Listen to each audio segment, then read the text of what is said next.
Hi everyone, I'm Archak Arora, banking personality coach, and again, I want to talk about how to make written communication work for you instead of against you.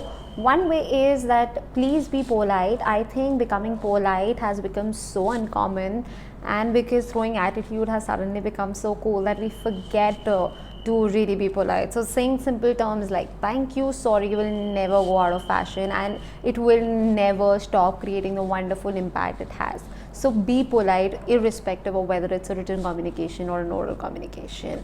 Then another point I want to talk about is that don't expect people to get your ambiguous or subjective statements.